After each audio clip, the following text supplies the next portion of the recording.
Yo, what's up, all you burner stones and potheads? This is Weedman 420 with the Weedman 420 Chronicles. How are all you vipers doing out there? Mrs Weedman. Mr. Weedman.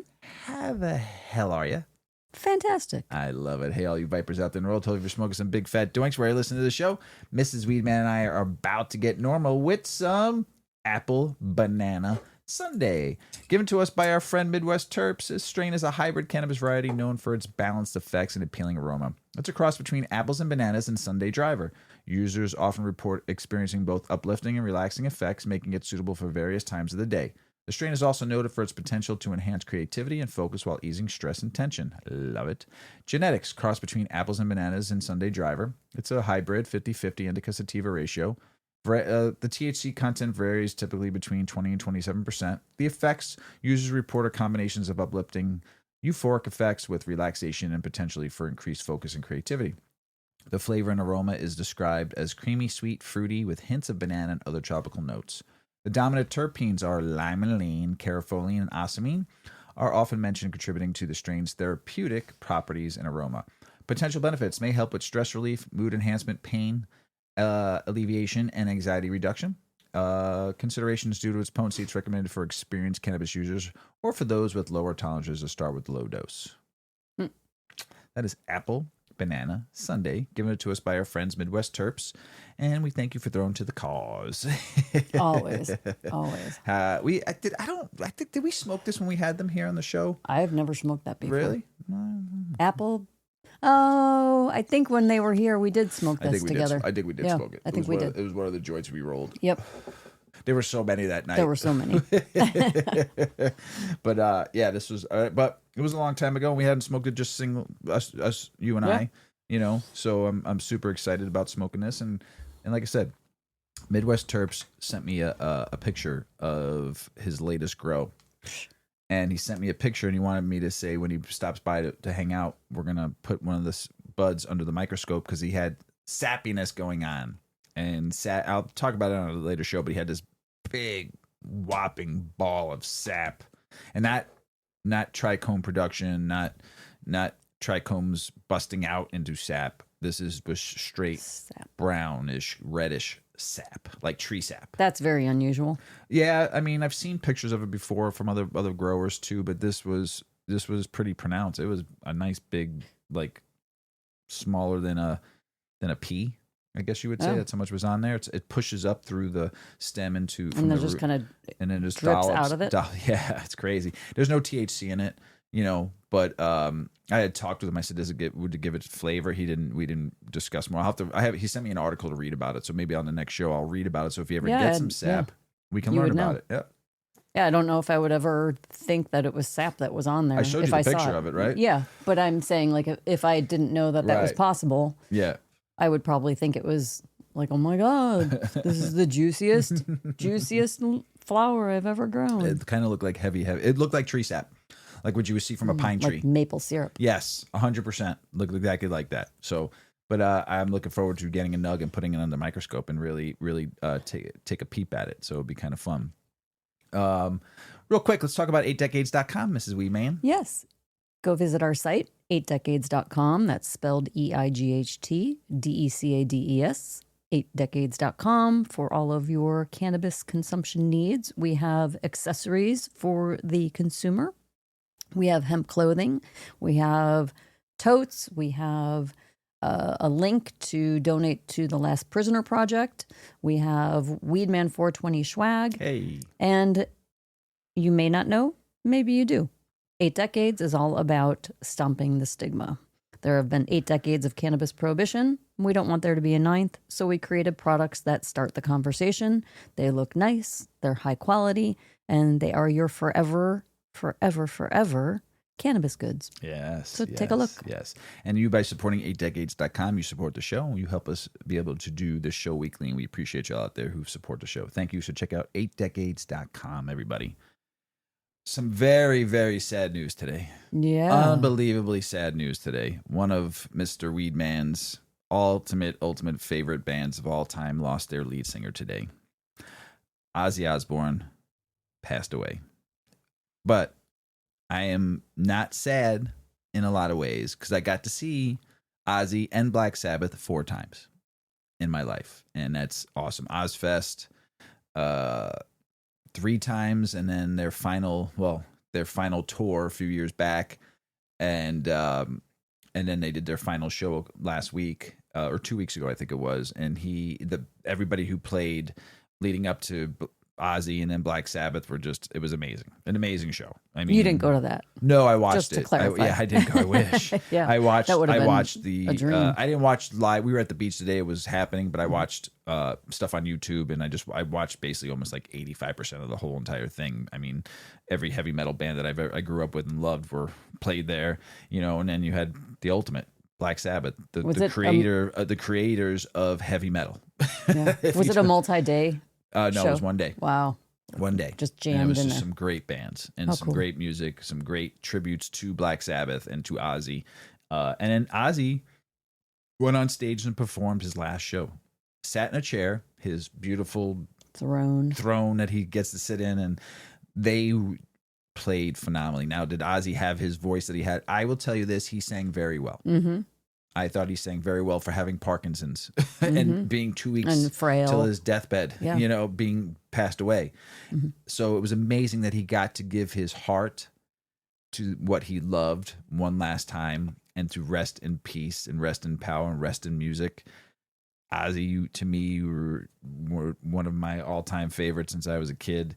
I mean, I grew up listening to your music. It's always in my playlist. I mean, War Pigs is one of my favorite songs of all time. How many times have I played this song? And Mrs Weedman will probably tell you a story when we saw him in Lollapalooza. Mm-hmm. That was Black Sabbath. That was Black Sabbath. And when they started singing War Pigs, we ran like a mile, it felt like, really fast. It was me chasing after Mr. Weedman, who was destined to the stage from one side of Grant Park in the city all the way to the other, north 0 to to 60 south. in 2 seconds. I'm like, where are we going? What's going on? Can't Oh you my hear God. it? Total lunatic. People were like, dude, chill. There was no chilling him out. You were very Because I happy. hadn't seen Ozzy. That was Probably about Lollapalooza 20. I can't remember the year they played at Lollapalooza, but the last time I had saw was at Ozfest in 2002 in Alpine Valley.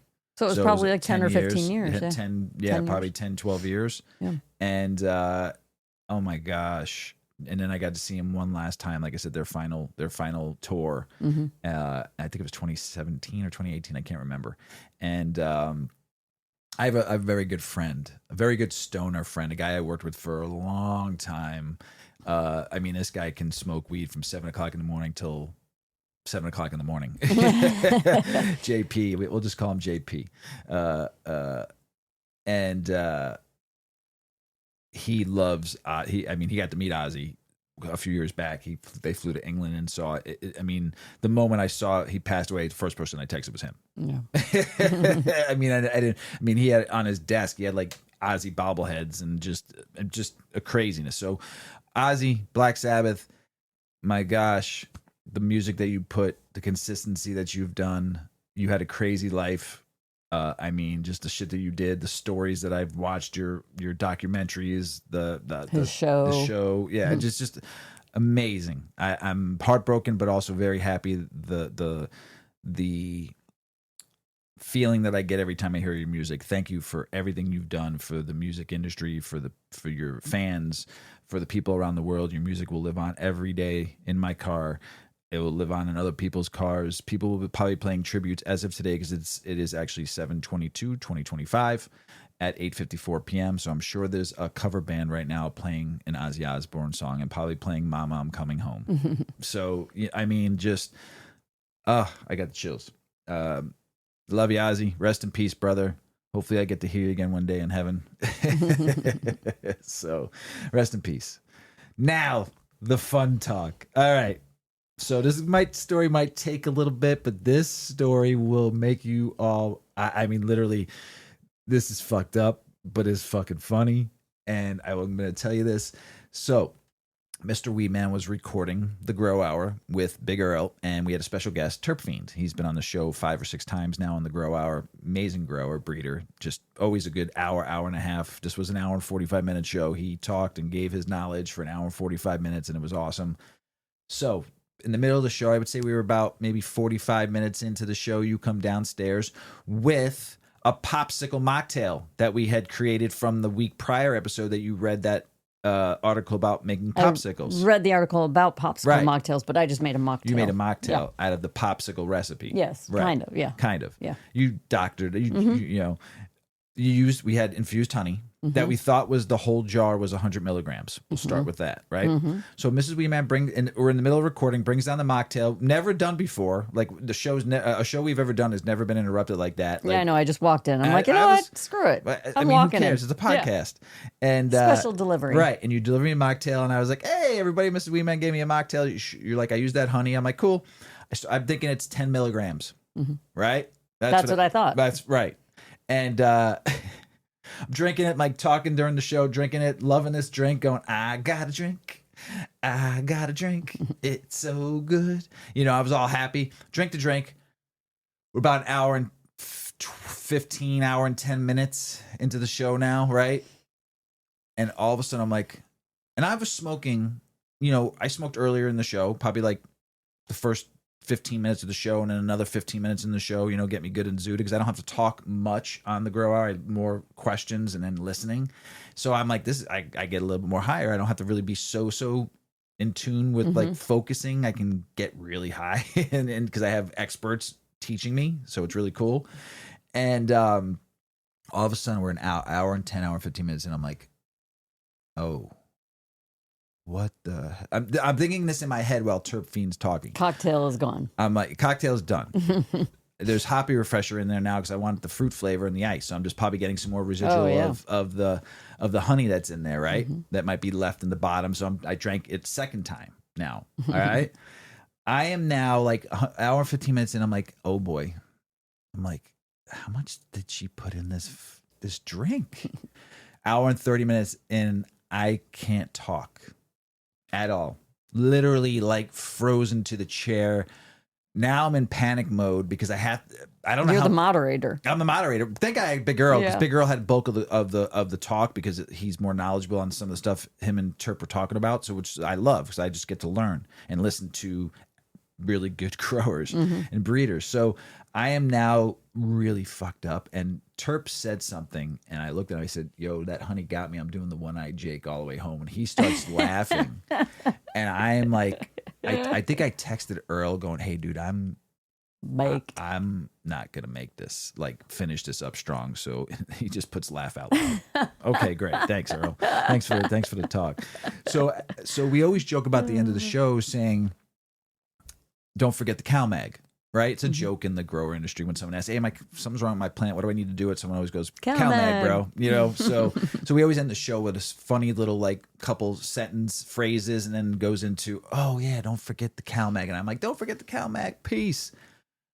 I was so high I forgot that we had to do that too. And Terp kind of took over a little bit because I think they saw I was kind of melt. If you watch from an hour and 20 into an hour 45 minutes in, you will see my chest shaking a little bit. If you can see it through the sweatshirt, my chest is shaking. My blood pressure dropped. Yeah, I took too much.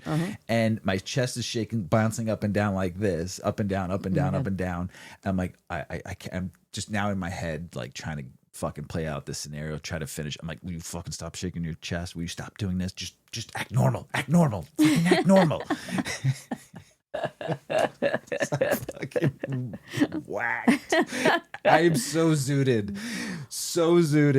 I haven't been that high. And we just talked about it on the prior episode about weed hangovers and mixing alcohol and weed and getting a hangover.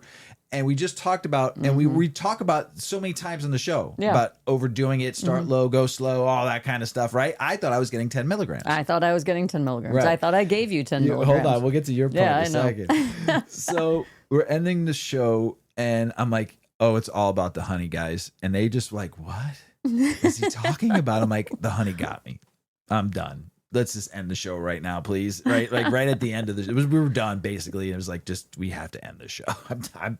I can't even focus. I can't see the screen. I can't see nothing. So all of a sudden you hear me ending the show and you come down it's all my fault. And then you go, are you as high as I am? I am fucking. And I'm out of my mind. Yeah. I can't see so good. I'm done. And they're Earl and Terp are now laughing, cracking up. Yeah, laughing, hysterical. And I'm like, so Terp's like, we're all good, right? I'm like, yeah, we're good. Earl starts trying to talk to me. I'm like, I can't even talk to him. Yeah. And I'm like, I'm like, dude, I'll talk to you tomorrow. I gotta go. Did you close out the show? Oh yeah, we ended like the show. But I stopped my conversations with both of them, and I'm like, I gotta just go. Done. Then I'm staring at the screen. I don't know how to turn anything off. I don't know what I'm supposed to do. I'm literally lost. I'm like, I need to go sit down. I need to get out of this room. I need to go get some fresh air. I am fucking ripped. So I get up and I go upstairs, and there's Mrs. Weedman. Take over and tell your side of the story. Mrs. Weedman. So this infused honey was in a little glass jar, and it said 100 milligrams. It was a homemade honey, so that's all it said. My thought was this whole jar that was probably like a 4-ounce glass jar, the entire quantity was 100 milligrams total. Right. That's what I thought. So I have a little sugar spoon. So I was like, it's probably a half teaspoon, maybe even a third of a teaspoon. So I thought I'll put one of those in each of our drinks. That should be like a tenth of this jar, 10 milligrams. No problem. Probably even less than a tenth of the jar. So, I mean, it like took off, like skimmed the top.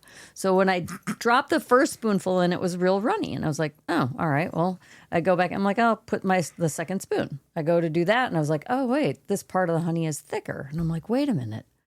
You have to, like, I've never had to stir honey doesn't separate. So I've never thought to stir honey. Well, I think what happened was a majority of the distillate or whatever the carrier for the THC was sitting at the top. So I think that first spoonful was probably 100 milligrams or close to it. Long story short, they were delicious cocktails. We enjoyed them. Mm-hmm. I'm sitting at my computer up at the top of the basement stairs, like near the kitchen, and I'm sitting there and I'm working. Mr. Weedman's down in the studio and he's recording. You can kind of hear bits and pieces of what he's talking about if I really, wanted to listen. And I'm working and I'm like, I had smoked. So I was like, wow, I wonder I don't even remember what I rolled. This is really strong weed. I think I had something, it was one of Igneous's. And I was like, it's usually not that, like, his stuff doesn't hit me like in the head like that. If I just have like 3 hits, I should be all right. I'm like, I was like, oh, geez, that's the drink. The drink has kicked in. And then all of a sudden, it was like, it just freaking like hit me. Ton of breaks. I was higher than I have ever been, and it was terrible, absolutely terrible. I was in the fetal position. I'm like, I can't even sit here. I think I'm dying. I think my heart's gonna fall out of my chest. I don't even know what's happening right now. Oh, I think I'm gonna puke. I don't know. I need to sleep. I don't know what I need to do. I was like, blah. So I go over to the couch and I'm in the fetal position, rolled up in a ball. I had my hood or a shirt, something over my head. So like I have to have fresh air. So like just my mouth could get fresh air in my nose. Oh my gosh. And I could hear Mr. Weedman melting in the basement. I'm like, I wonder how he's doing. And I was like, oh, I can hear him just melting on the show. I hear him and I could hear, I knew he had the shakes because I've seen that happen before. When he has too much cannabis, that's like his first outwardly response is that he gets the shivers, the chills. You call them the shiver me timbers. Shiver me timbers, yeah. And I was like, oh, I think he's shivering.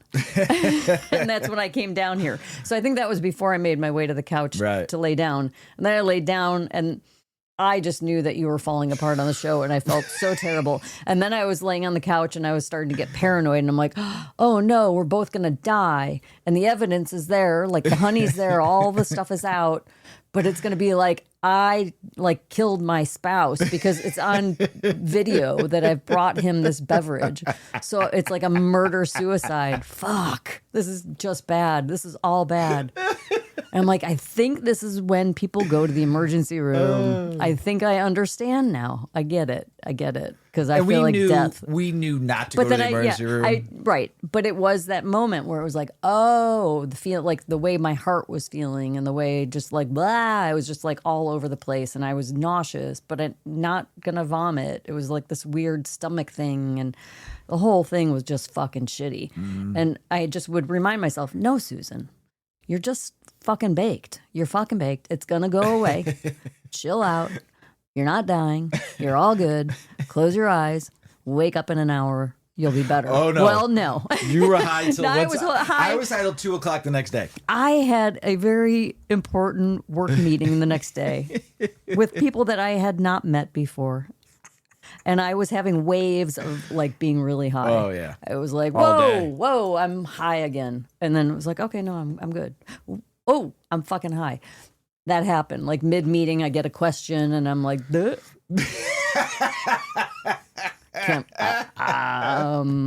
Could you repeat that? It took me a minute. So, people, even an experienced stoner, I will call myself a stoner. I think I'm there. We still have a max, and it's not 100 pleasant. milligrams. It is not pleasant. It's not but 100 I will just milligrams. tell you, remember, you're not gonna die. Yeah, you're not Just going to die. ride it out and just keep because that's the thing with weed. It's not being drunk. Like you still are of sound mind. Yeah. It's just my I thoughts couldn't were- control these feelings I was couldn't having. control some But my body motions. thinking, my thinking was fine, yeah. okay. I finally got myself. So when I came upstairs to check on you, you were laying on the couch. I sat next to you, and the couch lock set in. Oh, we couldn't get off the couch I to go couldn't upstairs. move. My hands. I don't were- even know. my Did we hand- crawl up the stairs? No. We So, walked? Yeah, we walked. But so now I sat down with Mrs. Weedman. I'm asking if she's okay. And he's like, nope. Okay. So I put my head back, and I am like very, very like couch locked to the point. My hands were like Clenched. locked. Yeah, they were clenched. And I'm just like, so then all of a sudden, guess who needs to go outside? About an hour later, someone's nudging me, Yuki. But that helped. I went and got some fresh air, walked around a little bit, but still very high because I went and sat down next to you after I got Yuki in, and the next wave hit. I felt it hit. It was like, oh, it's coming harder this time.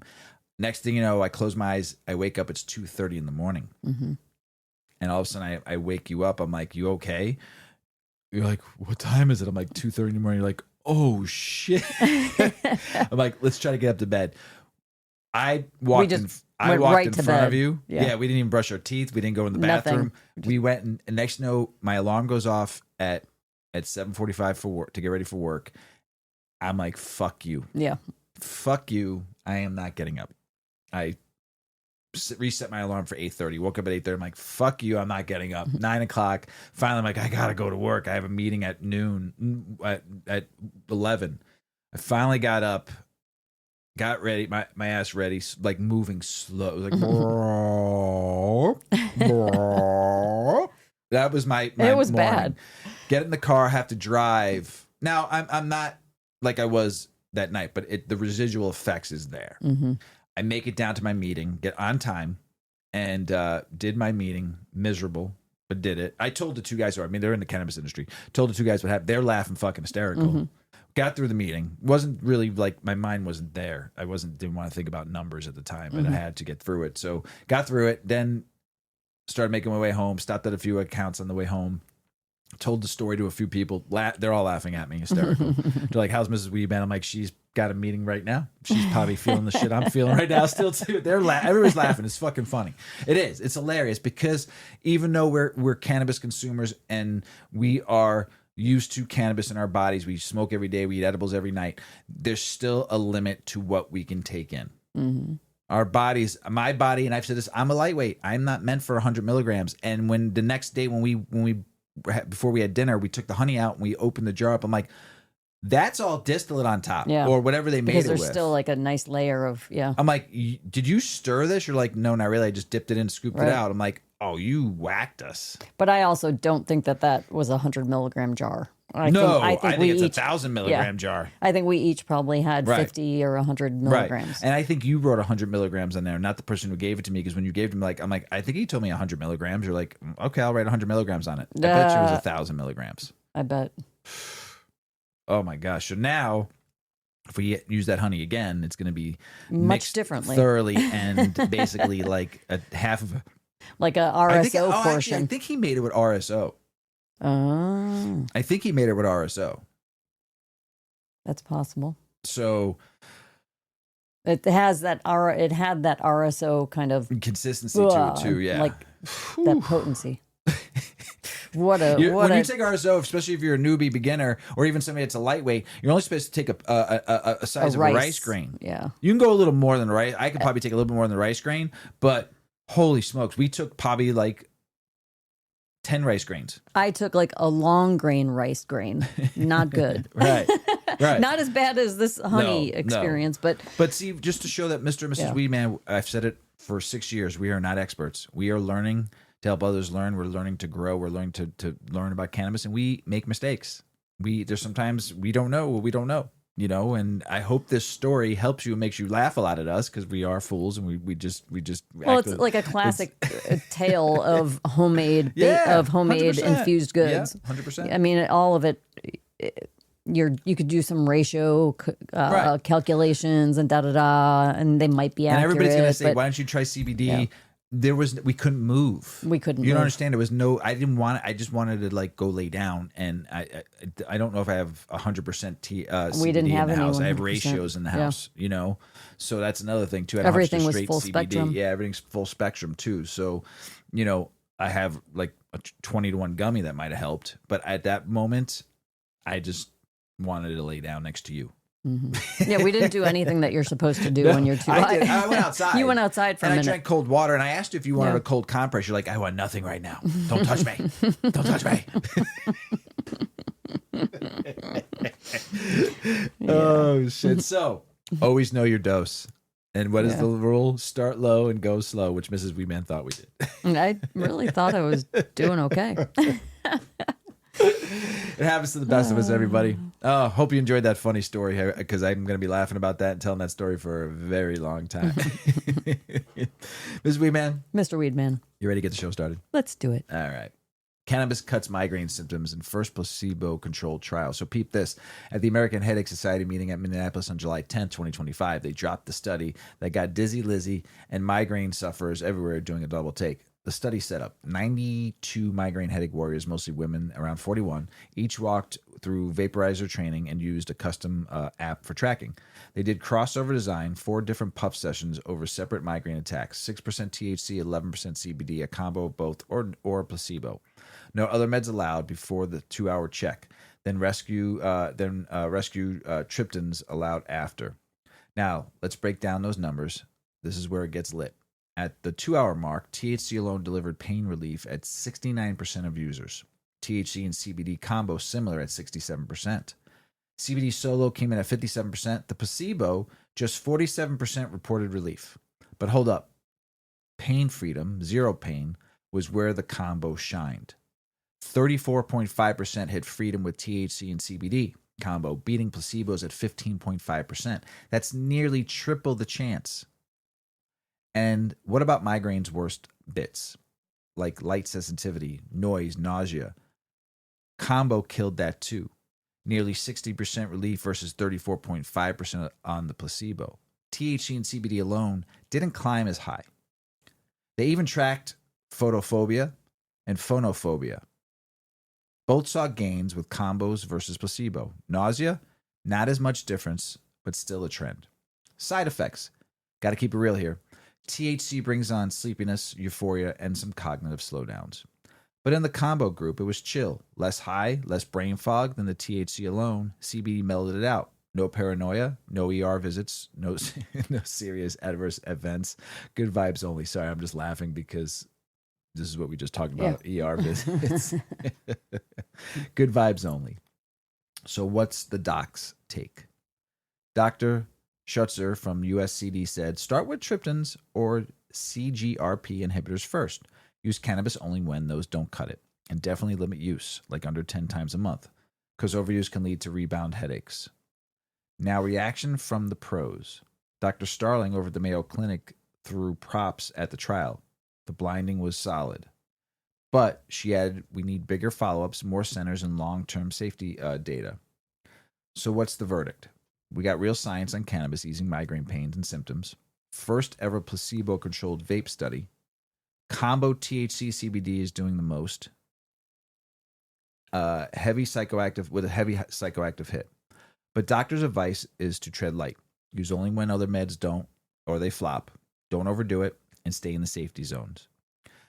This study's a wake up that cannabis can help migraines. Just got to use it smart. Always chat with your doc. Watch frequencies and ride the mellow wave responsibly. That's big.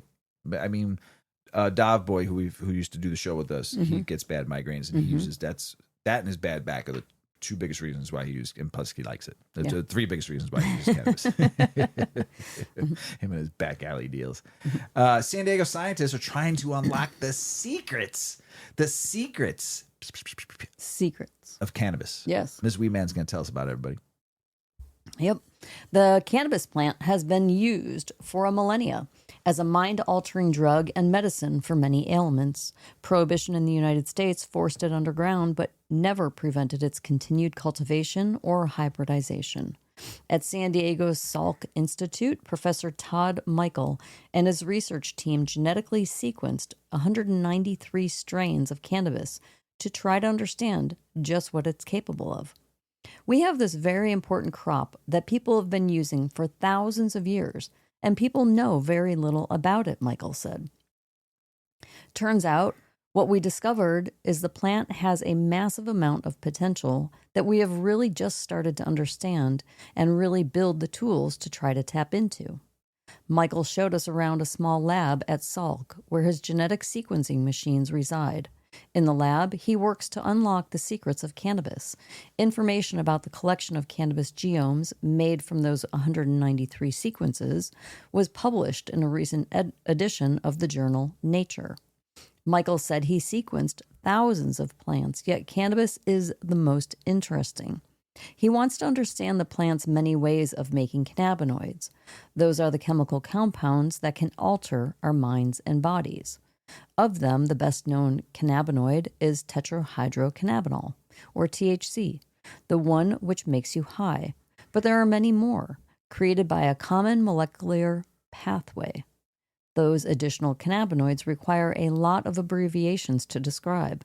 CBD, CBG, CBC, all of these cannabinoids that we want. We can actually manipulate the pathways and make many different types of cannabinoids, which we now call minor cannabinoids, Michael said. Those cannabinoids which are not psychoactive interact with a set of human receptors called the endocannabinoid system. Some minor cannabinoids have proven to be pretty powerful. Cannabidiol, or CBD, can control epileptic seizures. Anecdotal evidence shows it helps treat anxiety and chronic pain too. University of California, San Diego recently studied whether CBD could reduce disruptive behavior in boys with severe autism. Igor Grant, director of the university's Center for Medicinal Cannabis Research, said the results of the study were not definitive, but they were encouraging. About 2/3 of the kids who got CBD were rated as improved overall by the clinicians, and only 1/3 that got the placebo were seen as improved overall, Grant said. Phylos Bioscience, based in Oregon, breeds many varieties of cannabis that can be grown from seed, and we have part of our breeding program dedicated to creating new clonal cultivars that have higher levels of minor cannabinoids like THCV or CBC, said Alicia Holloway, the chief scientific officer at Phylos. She also said one cannabinoid with a pretty good story is THCV. It's the psychoactive THC minus a couple of carbon atoms. It's been called diet weed because it gives you kind of the opposite of the munchies. Holloway said Phylos did a clinical trial that showed THCV was energizing and reduced the appetite, so they bred a plant with plenty of it. And we worked on identifying genetic markers that could help us select for plants with higher levels of THCV, Holloway said. And we developed plants that now have 20% THCV. There's a lot of excitement around cannabis these days. Hemp production is legal again, too, thanks to the changes to the 2018 U.S. Farm Bill. That's pretty big. 20% THC. Yeah, right? That's amazing. Yeah. Send me that. I want smoke that. it. Yeah. Mhm. Igor Grant wonders if cannabis deserves all of the attention, though. He said many plants have molecules that could have positive effects in humans. Maybe we've discovered them in pot because its psychoactive effects have captured our attention. We as humans, he says, throughout recorded history, have sought to change how we feel, right? And so cannabis is one way to do that. Alcohol is another way. Opioids are yet another way, Grant said. Michael disagrees. He said the relationship between cannabis and cannabinoid receptors in the brain and the body make this plant different. He went on to say, I would say that it's more than just we like to get high. This plant makes something that invades not only our consciousness, but our well-being, Michael said. I'd like to thank Michael. Thanks, Michael. Personally. Thank you, Michael, for sticking up for the plan. Michael adds that cannabis is also easy to grow, producing high yields with minimal treatment. And it's good for producing other things like hemp fiber or cooking oil. So, more and more. That's the end of the article. I thought there was more. I've read it already, but so it'll be interesting. You know, as we always say, more research is needed. It's like there's all of this research. There's a lot of conclusions about a lot of things, but there's still a lot of like really basic things that we just don't know. Right. So it'll just keep it coming. Keep it coming. Keep it coming. Keep it coming. Yeah. Medical marijuana is an effective treatment option for chronic pain patients, improving quality of life, new study shows. All right, fam, we're rolling smooth through this episode, keeping the vibe alive. Up next, we got a heavy hitter. Medical marijuana and chronic pain. A fresh study just dropped in pharmacy, and it's looking mighty fine. So here's the setup. Researchers from Leafwell and George Mason analyzed data on 5,242 chronic pain patients, not 24, not 5, 5,242. 3,943 were using medical cannabis for at least a year, and 1,299 had no recent use. The results, pure science, pure impact. Cannabis users had significantly fewer urgent care visits, down 2 percentage points. And ED visits down 3.2 percentage points, plus fewer unhealthy days per month. Hospitalizations dropped too, though that one hovered just under statistical significance. Most importantly, users self-reported better quality of life, less pain, and what's Mr. Weedman's favorite thing? L-I-V-I-N. Get to living or Better get to living. dying. Better living, more living. L-I-V-I-N. Dr. Mitchell Duche, lead author, said, this is the first of its kind data showing cannabis isn't just lifting mood, it's reducing healthcare usage and boosting well-being. That's big, saving doc visits, trips to the ER, and improving lives. He sees medical cannabis as a legit treatment option for chronic pain, not just a patch. Now, Leafwell is the telehealth player offering med cannabis certifications across 36 states. They pulled real-world data, no lab trials, but real patient stories. That's fresh. That's real talk. If you've been dealing with chronic pain and leaning heavy on urgent care, maybe cannabis could be your chill switch. Quality of life, fewer quick fix visits, more stable days. That's why Mr. Weedman don't go to the doctor. And there's vibes with broader findings. Other studies show that THC CBD formulas trim down opioids, improve mental health, physical scores over time. Cannabis ain't just easing pain. It's unlocking the door to the rest of your life without the haze of hospital runs. Here's a side note. No major side effects flagged. A few bumps here and there, like drinking too much honey, but nothing wild reportedly by the study. That's important, low risk, high reward. So here's the lowdown. Medical cannabis is showing up as an effective for chronic pain management, not just chill medicine. It cuts ER visits, cuts urgent care, and brings back quality of living, a patient's dream. But remember, we got to do it right. Talk with your doc, check your use, stay legal, and avoid overuse. It's all about responsibility. Responsibilities. And it's all about that what? L-I-V-I-N. Right, Mrs. Weedman? Get to living or get to dying. Or get to dying. Yep. Here's something really cool. And this is not about THC. There's a cannabis compound out there that may reverse serious effects of aging. I'm running to the beauty supply store and getting me some of this. Tell us about it, Ms. Weedman.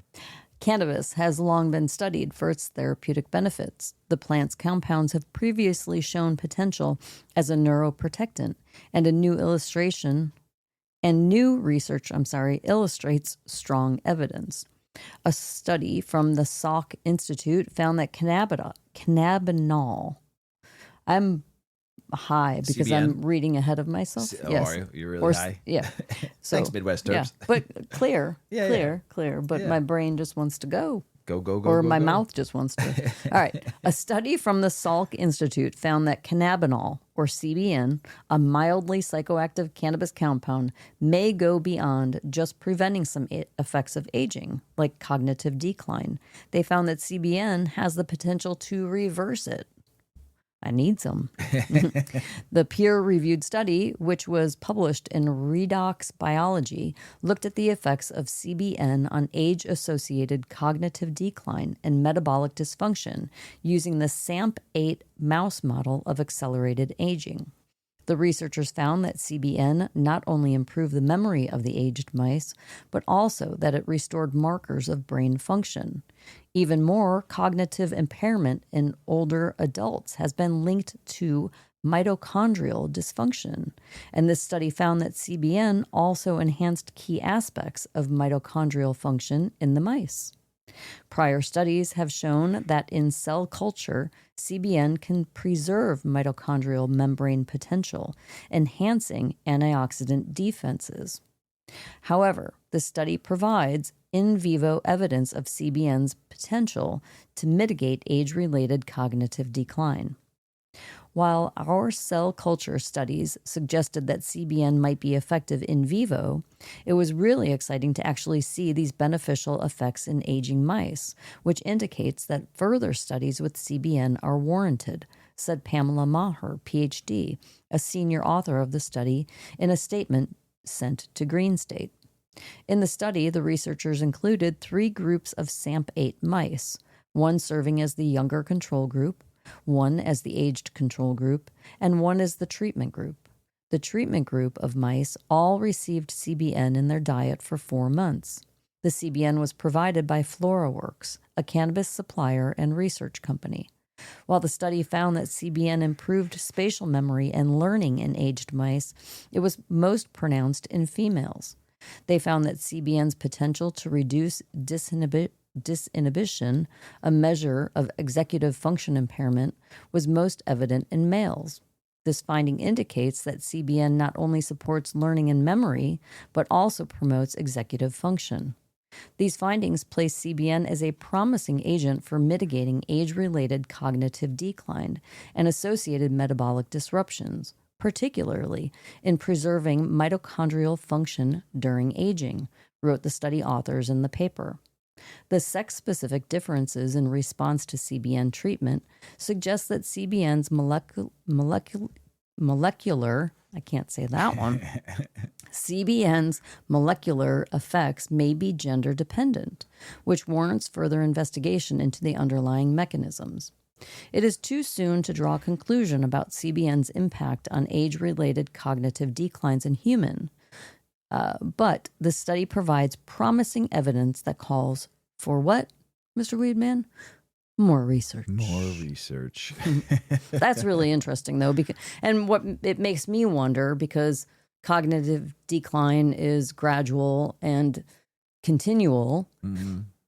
So I wonder, do you have to maintain taking this is what the kind of science that and research I think is really important. Like, do we reach a point where THC has healed whatever it is that we need to heal, or CBN, would it actually repair the brain enough that you don't need to take it long term? Is it a short term thing? Those are the things you that know will what be that means. More research. More research. But I think that kind of answer is really far off. Yeah. Oh, yeah. You need a lot more research for that. Yeah. Imagine if you end up as a baby again because you took too much CBN over the years. We got like the Benjamin Button syndrome. We all like reversed. And you start over. Oh my God. I don't know if I'd want to live for like 200 years.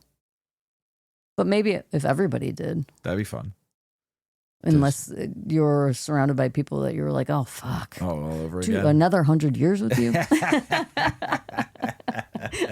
Can I go to a different planet? All right, fam. We got a spicy one for you. Roadside test for cannabis impairment getting called out by Law Pro as straight up pseudoscientific. Professor William McNichol from Rutgers Camden dropped this hot take in the Journal of Studies of Alcohol and Drugs, and it's a real eye-opener. So check it out. When booze is involved, BAC test or solid science. You blow, you know how impaired you are. But for cannabis, it's a little messy. Testing blood or saliva for THC or is it metabolites does not correlate with how high or impaired some actually is. That sucker can linger in your body for days or weeks, long after the buzz is gone. Then you got those DREs, drug recognition experts, with their cousin wires in workplace settings. They eyeball pupil size, muscle tone, vitals, coordination. McNichol calls it police science, not real science. They even squeeze limbs to test muscle tone, something no legit doc would do. And get this. In a 1998 lab study, those DRE protocols were wrong 45.5% of the time. Almost 50-50 coin toss. An agreement between officers evaluating the same person. Only 69% consistency. Hardly rock solid. So what's McNichol saying we do? He's calling for a total flip. Quit pretending these tests are legit. We need science-backed tools, like a new psychomotor test or biomarkers that actually match functional impairment. And he wants the science community leading the charge, not cops. Even DOJ's Francis Scott backed that, said setting a THC per set limit might never work scientifically, especially when chronic and occasional users show wildly different THC levels at similar buzz states. Most studies back the sentiment. A 2023 Lancet review looked at 12 studies and found no linear link between THC levels and driving performance. 10 out of the 12 showed no correlation. And NHTSA has been warning since 2015 THC levels don't predict impairment, unlike alcohol.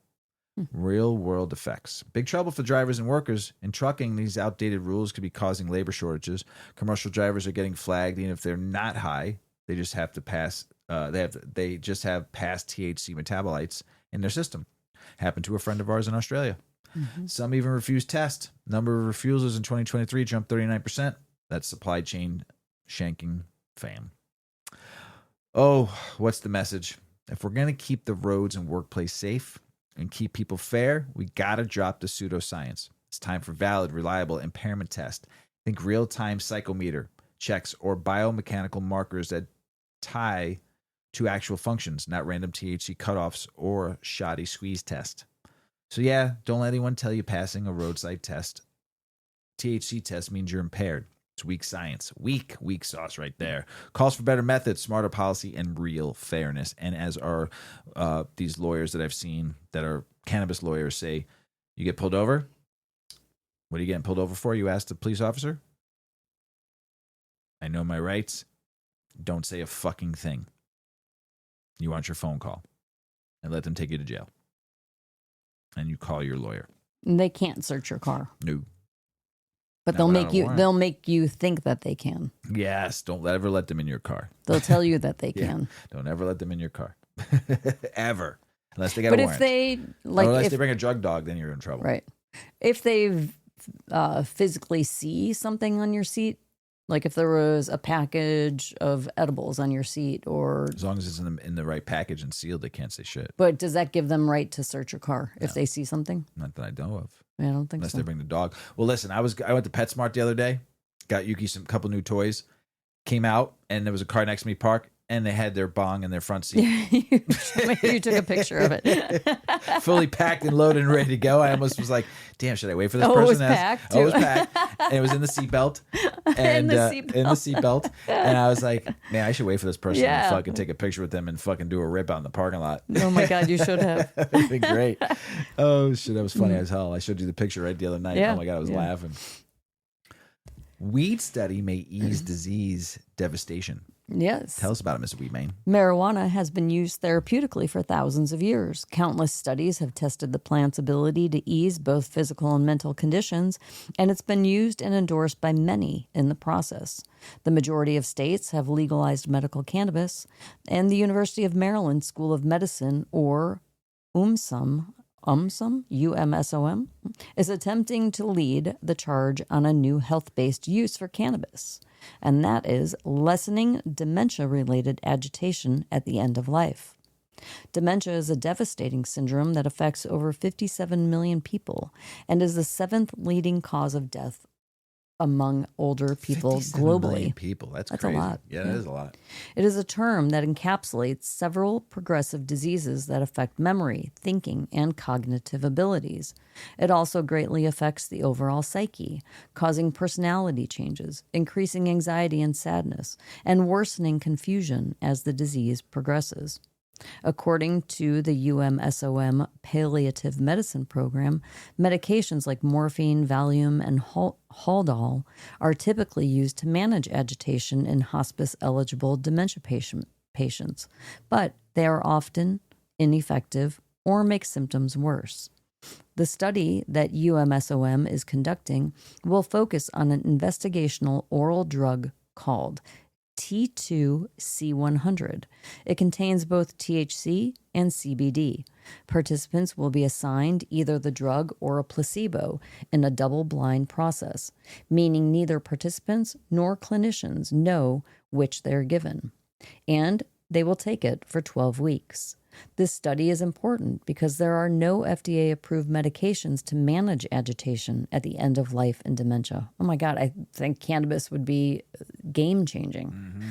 Yeah. More than half of people with dementia will receive hospice care, and 70% of those patients are given psychotropic medications to manage agitation, often with limited benefits and problematic side effects, said Raya Kirbach, MD, Principal Investigator and Division Chief of Geriatrics and Palliative Medicine at UMSOM and the University of Maryland Medical Center, in the study's press release. This study will be conducted at 12 other sites across the country. Families interested in participating can either contact UMSOM or visit the Libby website to find other trial locations. The website, I found it, and it is Libby, Libby, study.org. People love marijuana for a plethora of reasons. And if this study is successful... Is it a plethora or plethora? What'd you say? Plethora. Plethora. Plethora. Plethora. Plethora.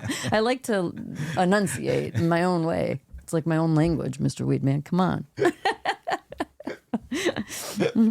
People love marijuana for a plethora of reasons. And if this study is successful, the quality of life for an entirely new population could potentially be improved by the plant. Dementia is one of the most, I don't remember how to say it. It's one of the most destructive conditions in the world. I shouldn't make light of it because it's not funny. And this study could change millions of lives. That's great. Yeah. That's amazing. What harm would it do? I mean, if you're going to give these people Valium and all these... Give them weed. Yeah, just give them fucking Hell weed. Yeah. Give them a lot of it. Yeah. Just Not get as much baked. as not like the honey. No. But give them a lot of it. But, like every day, yeah. Like give them a dose every day. Mm-hmm. So you want to light up a joint while we go into political, state, and business news? Sure do.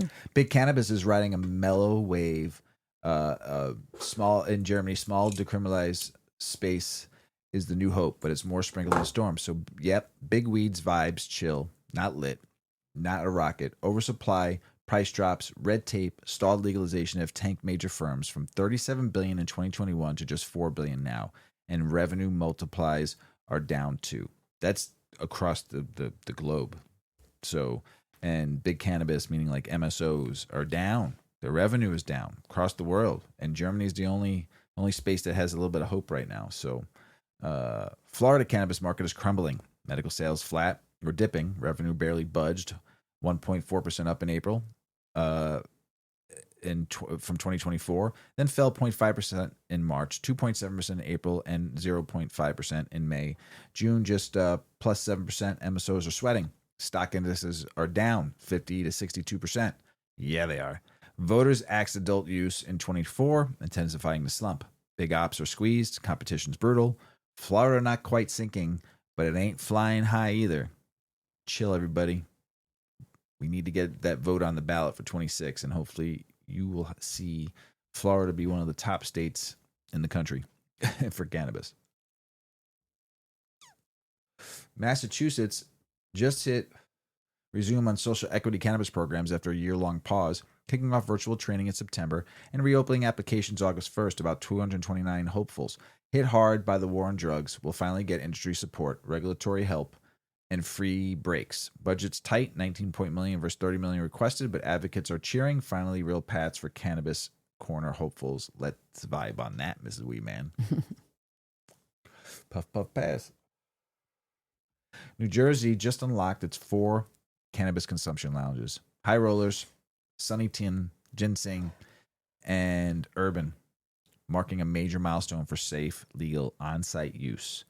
Chairs say it's perfect for folks who can't blaze at home and want chill, compliant spaces. No alcohol, bring your own food, 21 plus. It's a huge vibe shift, supporting social equity, boosting revenue, and giving the Jersey scene a fresh spark.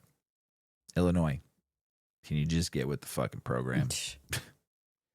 Illinois still hasn't regulated intoxicating hemp, aka Delta 8 and PALs, despite 3 years of failed bills and Governor Pritzker calls to close the loophole and endangers kids and undercuts adult use cannabis.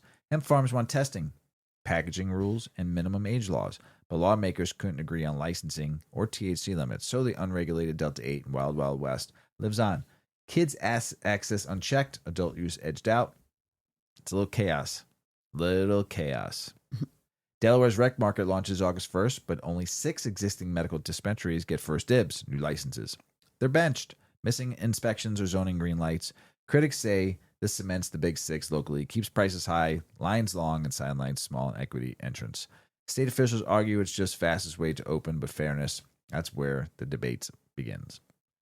Feds just affirmed the gun ban for marijuana users, but courts must now do individualized checks. No blanket strikes. Judges say not all stoners are dangerous. They'll weigh how recent or heavy your use was. So if you're a chilled consumer, you might still keep your peace. Bottom line, your rights depend on your vibe and your lawyer's flow and your cash. Hey fam, big news. Omaha Tribe of Nebraska just legalized cannabis for both rec and medical use, effective immediately on tribal land. Title 51 sets up licensing testing, expunges past tribal offenses, and prioritizes community benefits, health, housing, and jobs. They're flexing sovereignty, stepping in while Nebraska drags its feet. Sales could kick off on reservation early 2026. Tribal vibes equals Trailblazers energy boom. The Omaha Tribe of Nebraska, I'm proud of you because you did what your fellow tribe members in Minnesota did and said, fuck you, we're not waiting on your law. We can do what we want to do on tribal land. Same thing in North Carolina, where they opened up theirs right on the border up there, North NC. If the federal government and your state governments will not get their shit together for what the people want, let it go back to the people that once owned this land. I think it's fucking great. Just like all the casinos. So hopefully you use the money right and wisely and you take care of your own. I'm proud of you for telling Nebraskans, go visit that tribe. Go spend your money there. Your government does not care about you and what you voted for. Boom. Vermont cannabis industry is assessing potential storm damage effect after recent storm weather. Growers are evaluating crop losses, infrastructure impacts, while regulators consider emergency measures. It's a challenging time for the Green Mountain State. Budding industry, but resilience is key. Stay tuned as this navigates through turbulent times. Explore how Vermont's cannabis community is bouncing back from the storm.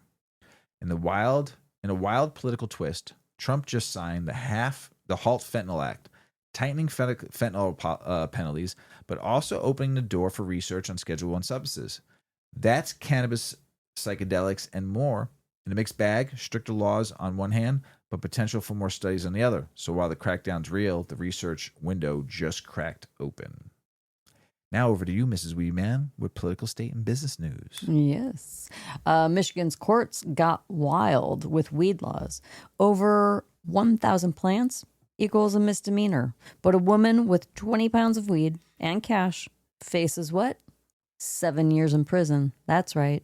Because of the Because she's a woman? 1978 law. Is it because she's a woman? No, it's because she has weed in her Oh, hand okay. and money. I thought they were like. But you being could dicks. grow, and it's a misdemeanor. Go figure. Go figure. The Supreme Court is staying quiet, but Justice Bolden calls for fairness and clarity. Growing versus selling, the punishments are all over the place. Makes you wonder who's really getting burned here. New York's cannabis scene is all about edibles right now. 40% of consumers prefer them over vapes and flower. Price is the top factor in buying decisions, followed by effects and convenience. Looks like gummies and chocolates are the go-to for the Empire State crew. The California State Fair just flipped their script, handing out cannabis seeds for a penny at the Cannabis Experience exhibit. Thousands already snagged their seed pack to start a backyard grow.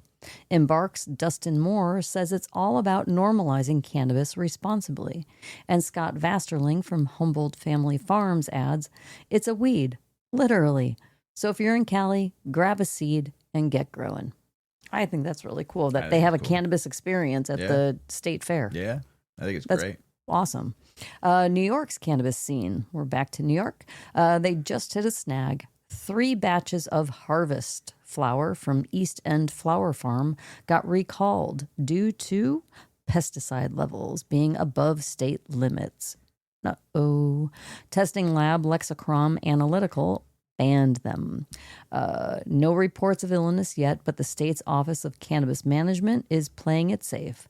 So this is a public service announcement. If you are holding secret number 9, Lemon Haze, or Pure Michigan from East End Flower Farm or Harvest Flower, then you better check your stash and be sure that it is safe to consume. Michigan's cannabis regulators are on a roll. 928 violations in 2024, Jeez. racking up $3.72 million in fines. Yep. They can't just take the tax revenue, right? Let's make them, like, it's just dumb. $3.72 million in fines, 928 violations in Michigan where cannabis is legal. And they are leading the nation in enforcement actions. That's about 37% of all of the national infractions for cannabis. Crazy. 37% is happening in Michigan. From record keeping to operation, no one is safe. Looks like the state is keeping the industry on its toes. Over 800 dispensaries in Michigan, too. Yeah. So they're just having a field day with Oh, yeah. it. So there's like double dipping. We'll get them here, we'll get them there. Yep. And then we'll get everyone on the backside. Yep. The USDA just dropped a truth bomb. Its plant database calls cannabis, what do they call it? Medicinal. Yep, that's right. Even though the feds still list it as a Schedule I drug with no acceptable medical use. Fucking. Ugh. Talk about a mixed message. Yes, that leaves me speechless, really. As more agencies acknowledge its therapeutic benefits, the question remains, when will federal policy catch up with science? Come on, guys. As of January 2025, Missouri courts have expunged over 140,000 marijuana-related cases following the passage of Amendment 3 in November of 2022, which legalized recreational cannabis and mandated the removal of nonviolent marijuana offenses from criminal records. Missouri, that's awesome. They rolled out well. They've been doing well with their cannabis infrastructure. They've had some issues, though. They've had their issues, early on issues. You know, they had the oil gate, as everyone called it. Yeah. You know, they had every new industry has their. But they're doing all right. It's pretty quiet. Like you don't hear a ton about they're doing just great. They're fair with their taxes. Mm-hmm. They are very fair with their taxes. There's more coming out about you're not gonna be able to double dip anymore in taxes either. I'll talk about that next week, I think. So they're doing good. I like what they do. And look at this. Yeah. So while the majority of expungements have been processed, some counties continue to work through backlogs, particularly with old paper records. The expungement process is largely automatic for individuals no longer under correctional supervision. However, there is a $250 filing fee for those who wish to petition the court for expungement. This fee may be waived for individuals who are indigent. Wow. Sound it out. Yeah. And unable to pay. I'm sorry. Looking ahead, Missouri has enacted legislation to further streamline the expungement process. Beginning August 28th of 2028, all records eligible for expungement will be automatically closed without the need for a petition. That's wonderful. This initiative, because $250 could prevent someone from getting their record expunged. Yeah. And so I think that's great. The initiative aims to reduce barriers to employment and housing, and that's exactly why, for individuals with eligible offenses on their records. If you have a marijuana-related conviction, you may be eligible for expungement. You can check your eligibility and find more information on the Missouri Judiciary website or consult with a legal professional for assistance. The senior squad is stepping up their game. 7% of folks over 65 are now using cannabis, up from 4.8% in 2021. They're turning to it for chronic pain, sleep, and stress relief. Brands like Verano are hosting lunch and learns, while Tommy Chong and Whoopi Goldberg are repping the 60 and older crew. The message? It's wellness, not just a trend. So if you're over 60 and curious, it is time to explore. Get some weed. Also, everyone, you're making mistakes out there. Three fastest growing humans Mm-hmm. in the industry are 65 and up, actually 55 and up. Gen Z women and moms. Get them off the wine. Get them on a 2.5 milligram gummy or a little doggy walker. Mm-hmm. You're missing the boat. If you're not focusing, looking at that, us guys, we're going to smoke. A lot of us that have been smoking for a long time. We tell our buddy, go smoke this weed, they'll go buy it. It's not hard. But those three categories of the market, if you're not focusing on them right now and you're not learning what they want, need, desire, what they look for, what they want, cannabis drinks, edibles, small joints, low THC, higher CBD, other high THCV in there. We just talked about that one article. You have to know your audience at all times, and we're failing because all we care about is high THC, which none of that group wants. Think about it, peeps. Yep. You want to get more people into the vibe of the cannabis world. You want people to understand it better, learn better, grow better, enjoy it. Look at your market and know your trends and where it's coming from. What'd you say that, Mrs Weedman? What do you always say? You always want to be ahead of a trend, not behind the trend? Yeah, not following it. Right. You've said that today, actually. You did. I did. About 3 hours ago. I was mad. You were. So. All right. Michigan's border towns are caught in a green dilemma. Coldwater's got 13 dispensaries. Menominee's got 7. And they're popping, but at what cost? Residents like Fred Hoffer Jr. say it feels like the town's all about weed, not family life. Meanwhile, Richard Kerrigan drove 90 minutes from Indiana to check out Coldwater's scene. These towns are cashing in, but how about the existing community's feelings? That's up for debate. In Colorado, you can puff. I get that because there are like border towns that have completely transformed. Oh my God. From New Buffalo. Yes. There's 12, what, there's 15, 12, At 15? one highway exit, there's like 12 or 15 dispensaries. It's insane. It's crazy. It's stupid. The competition is It's just nuts. stupid. Yeah. You don't make any money. It's not fair. And so for the people who live there and have to go through that intersection and have to get off at those ramps and be inconvenienced by the gazillion of cars. Spread it out. I'm sure that it has changed their lives and maybe not in a preferred way. For some, yeah. Yeah. In Colorado, you can puff on your porch unless your landlord says no. Screw you, landlord. State law allows cannabis consumption on private property, but rental property owners can ban it. Cities like Denver and Longmont have licensed cannabis lounges for public consumption, but most places still don't allow smoking in public. So check your lease and your local laws before you light up outside. And that's that. Back over to me. Marijuana sales have raised almost $3 billion in tax revenue according to Colorado Department of Revenue. In its monthly marijuana sales and tax revenue report, the Department of Revenue figures show that tax revenue since legalization reached almost $3 billion after sales in June generated $19 million. Good for you, Colorado. New York City is making moves to become the cannabis capital of the globe. At the inaugural New York City Cannabis Festival in Harlem, Mayor Eric Adams announced the opening of 175 legal dispensaries and emphasized that reducing barriers for new businesses. The goal, equity and accessibility in communities historically impacted by cannabis prohibition. Harlem's hosting the first fair, but the city's vision is citywide. Let's keep lighting up New York.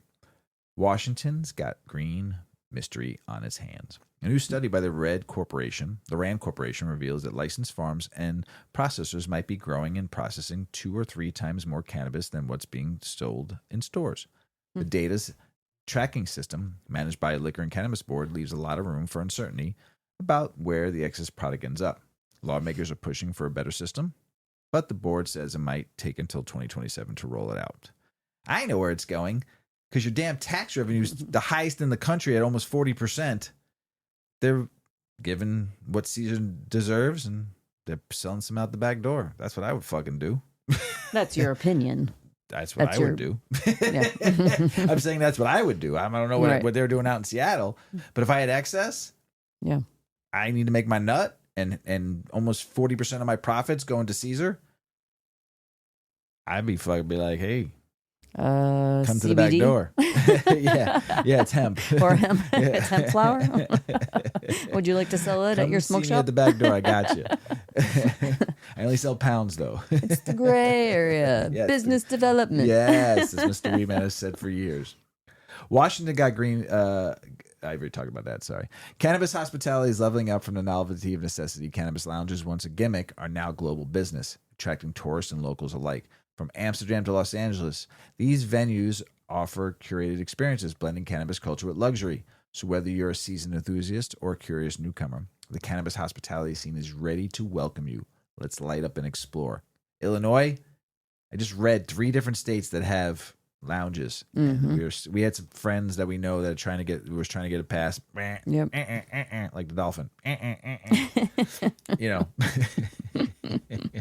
So yeah, I don't understand something. Illinois, you're so blue in some ways, and in some ways you're so ass backwards in so many ways. You just it doesn't make any sense to me. It just doesn't. You don't make any sense to me. You're so just all about profits and margins and money in your pocket. But the reason a lot of it has been stalled is that they don't have rules for public consumption. Like you've got when you're in restaurant business, I know, but not everybody knows. Like when you own a bar or a restaurant, you have DRAM insurance, and that DRAM insurance removes your liability for the drunk person who gets in their car and gets in an accident on the way home. You served them, but they're an adult. But you're not serving them. You're not. You're not. It's just a place to consume. No. Wait. I'm talking about alcohol. Oh, I'm talking about alcohol. Sorry. Bars, restaurants, DRAM insurance, so that the drunk person who gets into some sort of exchange of can't sue the bar. Right? It removes your liability. There is nothing like that for cannabis, and so the rebuttal has been that they just don't know how to handle the liabilities that be. Like we don't know how someone, if they're intoxicated, like number one, we wouldn't be able to sell on site. Nobody would be able to sell. It would just be consumption, like a cigar club where you're just going to, cigar clubs sell. Anyway, just a consumption space. So you have to have some other avenue of income to make the business thrive because you're not selling cannabis. Coffee, food. So food, entertainment, things to do, cover activities. Charge at the door. Yes, there's lots of ways. Right. Gaming. Right. But there's this liability issue that seems to be a hang up with a lot of places. Right. And then the no public smoking issue. But again, lounges, smoking club, like cigar clubs can have on-site smoking. Hookah bars. And hookah bars can. Yeah. And vape shops can. Yeah. So there are rules in place to make those things happen with proper ventilation, and you can't have, it being a pass-through room where anybody that comes in your business can, be influenced by the smoke. Right. So it just has to be an enclosed space Right. with ventilation and fire safety. Yes. Pretty simple. Come on, Illinois. Get your shit together. Sorry, that was a stoner rant. That was pretty good, though. Smoke some more of Hopefully that weed. I made a point. I don't You even did. know. Did I? Yes. The Senate's keeping it chill for medical cannabis states. They passed a spending bill that extends protections for states with medical marijuana programs, ensuring that the feds stay out of their business. But unlike the House version, the bill doesn't block the Justice Department from rescheduling cannabis. Also, Nebraska's missing from the list of covered states. Looks like the green wave's got some red tape to navigate. Milwaukee's stepping up its game. The city's common council just passed rules banning anyone under 21 from buying the THC gummies, drinks, or edibles. Why? A kid got sold a 600 milligram gummy and ended up like Mr. Weedman and Mrs. Weedman on the couch for a couple of days. Poor kid. Straight Wild West vibe. Alderman Peter Burgelis says it's time to regulate hemp THC products to ensure purity and potency. Fines up to $1,000 per sale are now in play. Milwaukee's keeping it responsible. Republican lawmakers are playing a tug of war with voter-approved cannabis laws. In Florida, they blocked medical access for some with past drug convictions. Ohio's GOP is trying to roll back adult use legalization, including home cultivation rights. In Pennsylvania, House Democrats are urging voters to pressure GOP senators to pass the legalization bill. Looks like the green wave got a little bit of tape to navigate. Yo, the feds just hit pause on a marijuana cultivation contract. Why?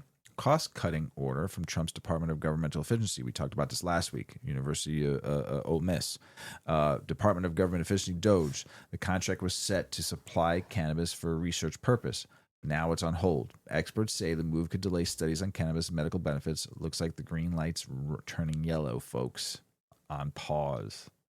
So I have a feeling that the government will take this contract back again and keep it extended just because it's foolish. You have this college that's been doing it for over 50 years.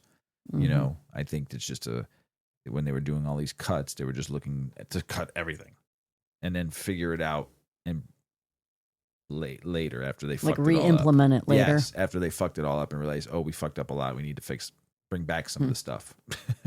So that's just my opinion. I don't know if I'm right or wrong.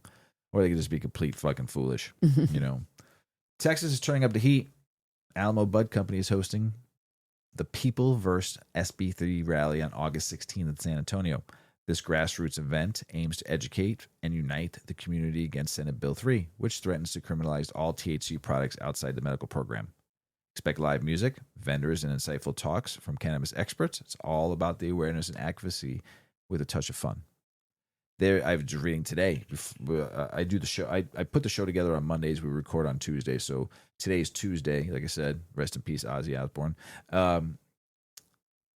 There was like 10 articles about Texas. Just all came out within the last like 3 or 4 hours before we started recording. About still want to ban hemp. Still fighting to ban hemp. Still trying to figure out what they're going to do with hemp. Still trying to, There's still so much. They're saying that Abbott is for banning it THC. He just didn't ban it this time because they got to figure out the industry. How much $9 billion industry. You can't just shut that up. Right. Texas, just start a better medical program or do a fucking med rec program and let all these people that have been selling hemp get into the legal cannabis, tax it, regulate it. It'll still be a $9 billion industry. Just switch it over to instead of cannabis light, turn it into fucking cannabis regular. Just do it. Get it done. My gosh, what the hell's your problem? Your folks want it. They're going to get it regardless whether you legalize it or not. Doesn't anybody in this fucking government understand that? We're going to get it no matter what you do.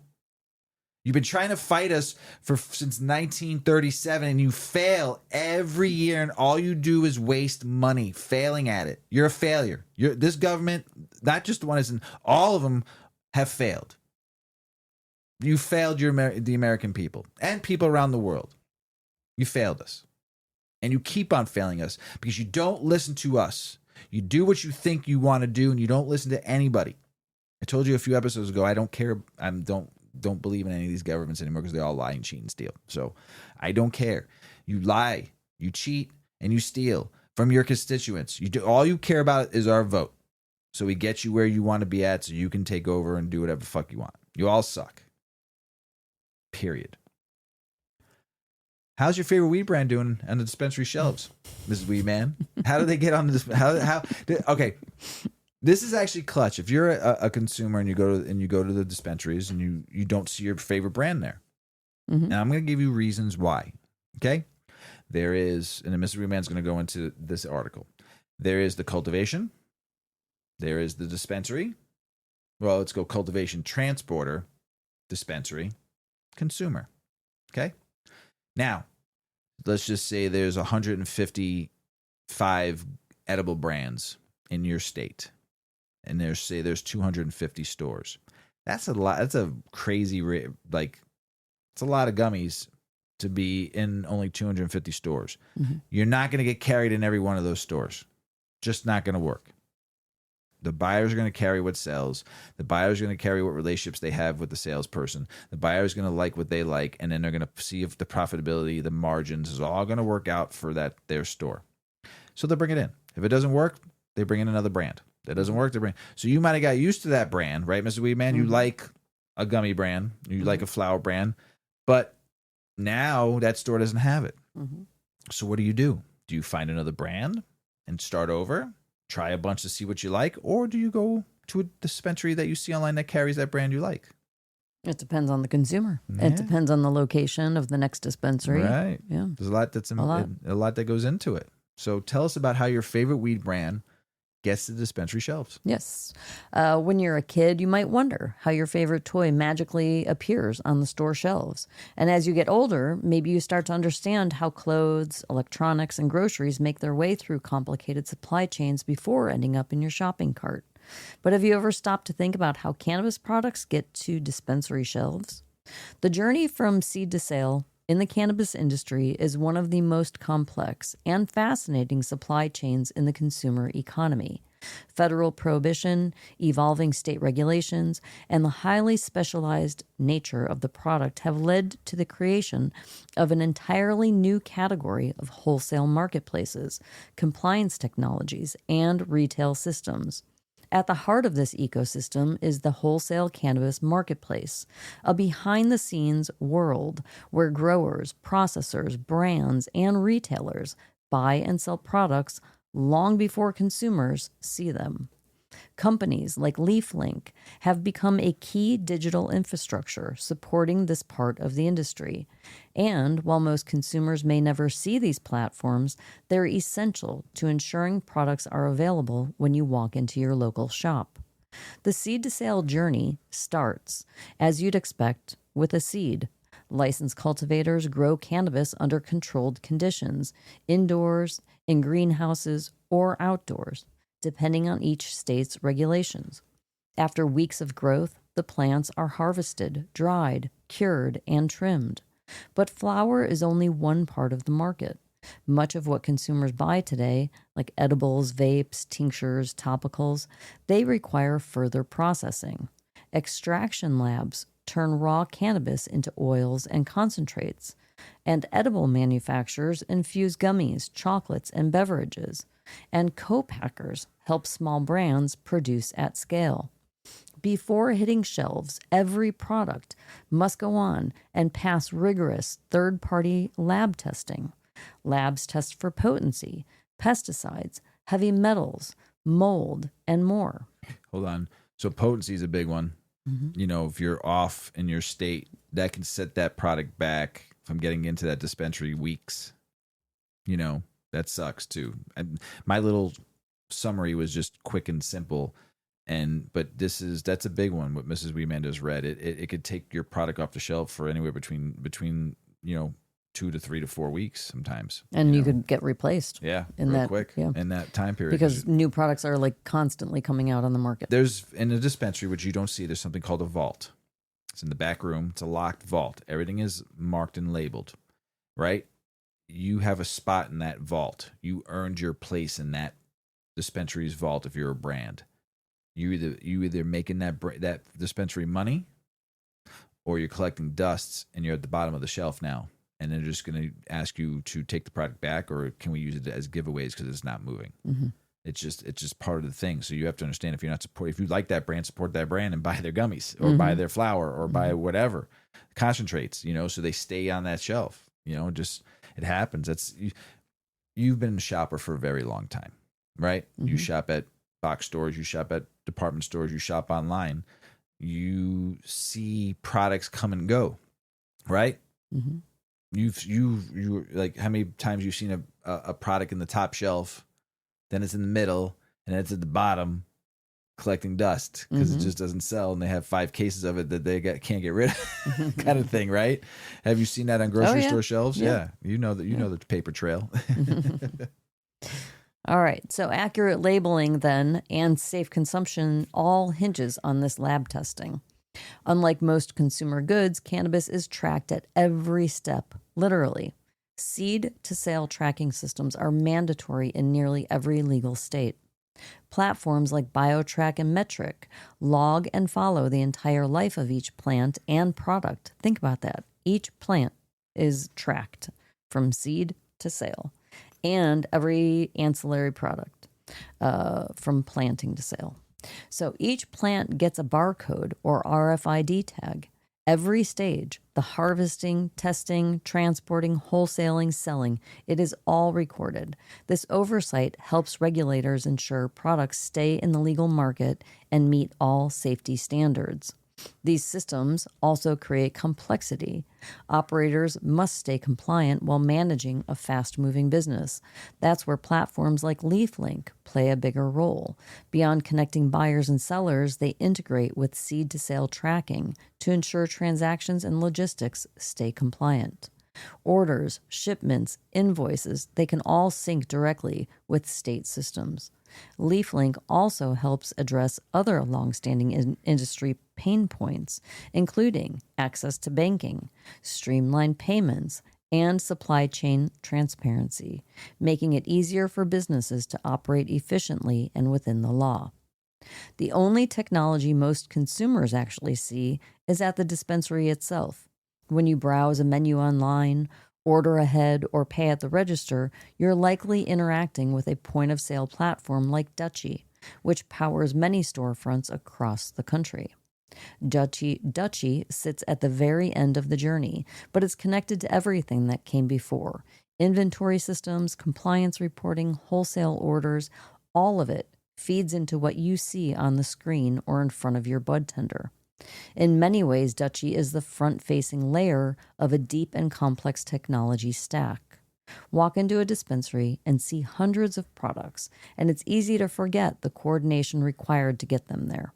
Behind each product is a network of cultivators, processors, labs, distributors, regulators, marketplaces, and retailers, all working together to stock shelves and keep operations compliant. Wholesale platforms help streamline what would otherwise be a fragmented, chaotic system. Retailers can manage multiple brands in one place, and brands can reach new stores without chasing leads. Payments, testing records, shipping logistics, all under one digital roof. In an industry with tight margins and high regulatory pressure, efficiency isn't just nice, it is necessary. And most consumers just want safe, high-quality, consistent products. But none of that can happen without the invisible infrastructure behind the scenes.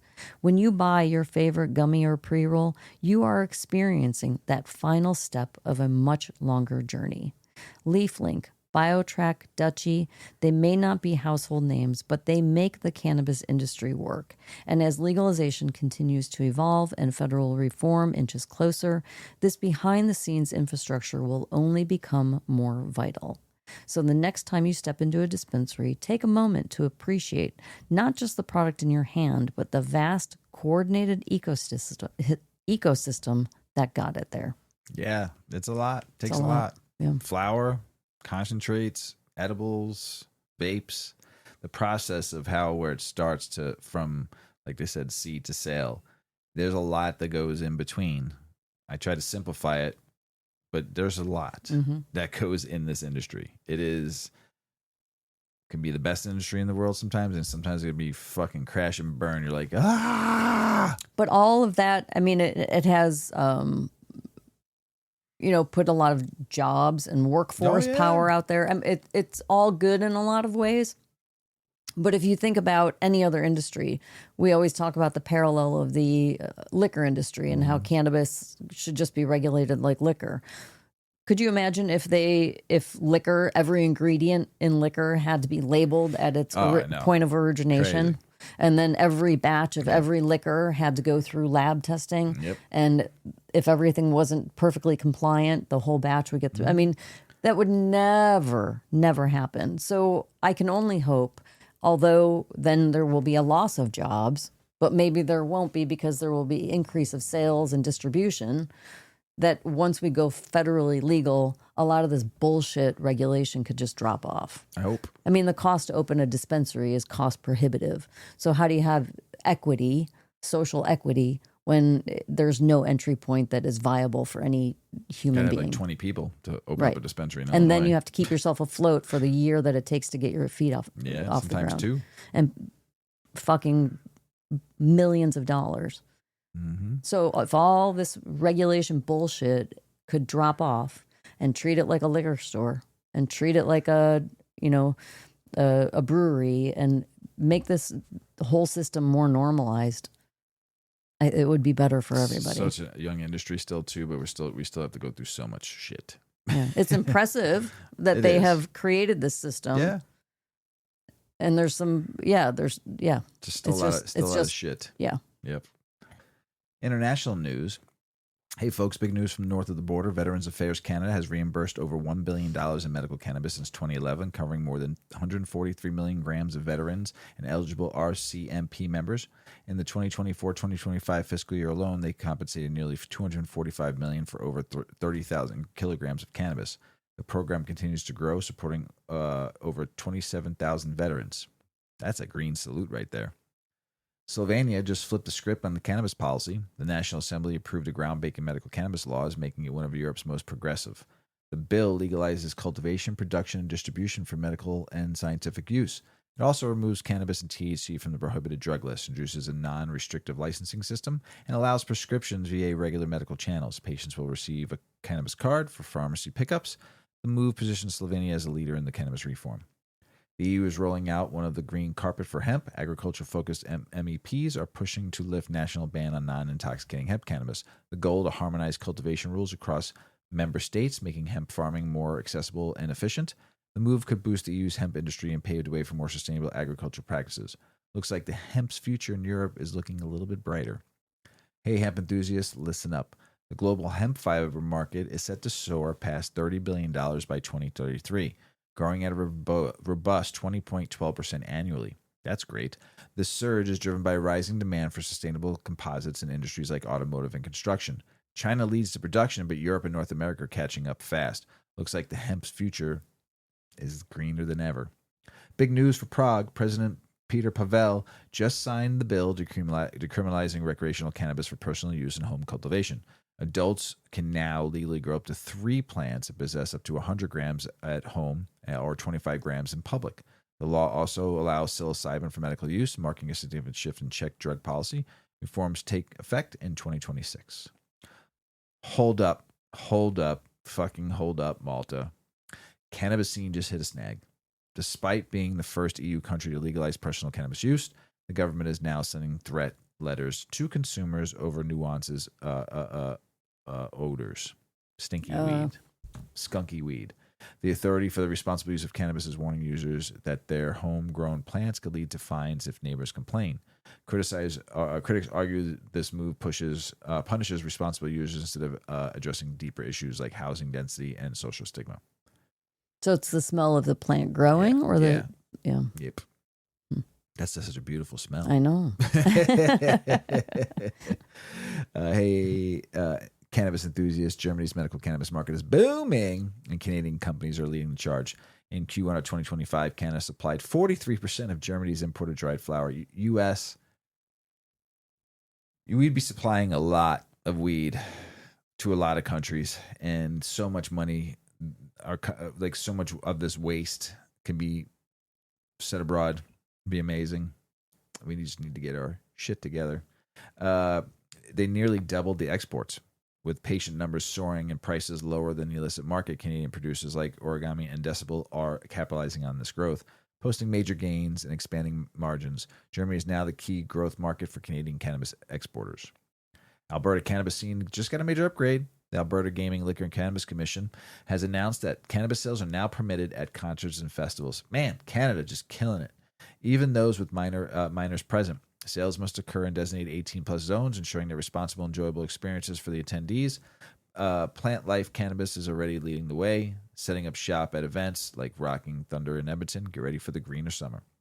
Argentina's cannabis industry is sparking economic hope. A recent report estimates a fully regulated market could generate $1.7 billion annually, creating 62,000 jobs comparable to the country's automotive sector. Medical cannabis alone can contribute $834 million in sales, $216 million in tax revenue. However, outdated regulations still hinder growth, leaving many patients relying on unregulated cannabis products. Advocates call for modern regulatory frameworks to unlock the industry's potential. Hold on to your hats, cannabis enthusiasts. Turkey's parliament has just released a groundbreaking bill allowing sales of medical cannabis products in pharmacies.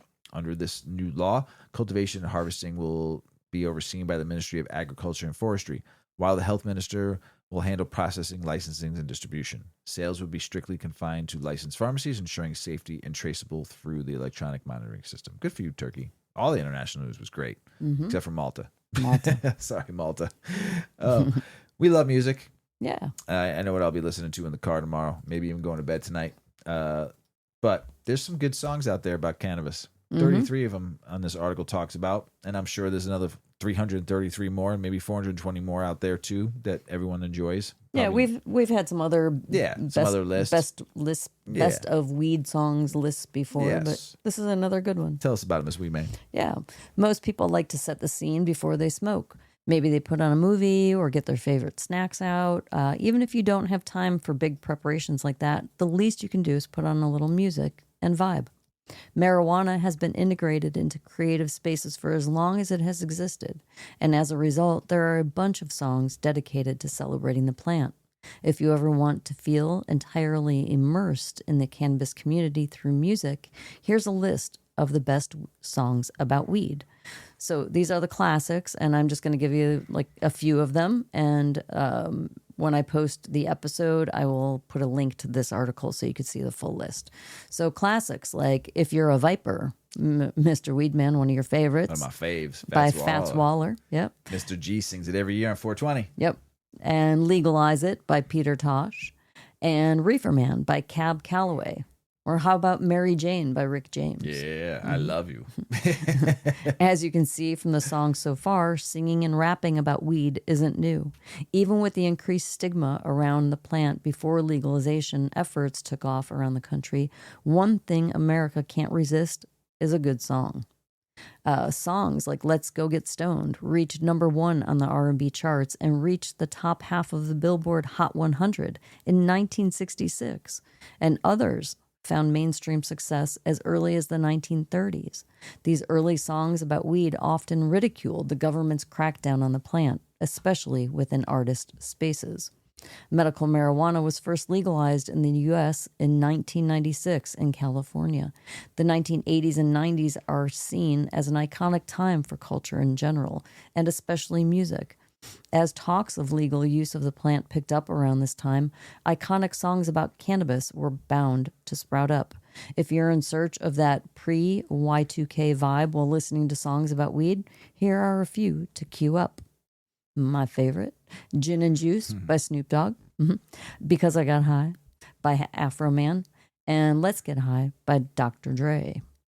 How about You Don't Know How It Feels by Tom Petty, too. There's more on the list. You'll see it in the link. And as weed has become a more normal part of life and less scandalous topic of conversation, artists have continued to make it a topic of their art. You've probably heard many of these songs in the past few years, but perhaps you forgot about these culturally defining tunes about the plant.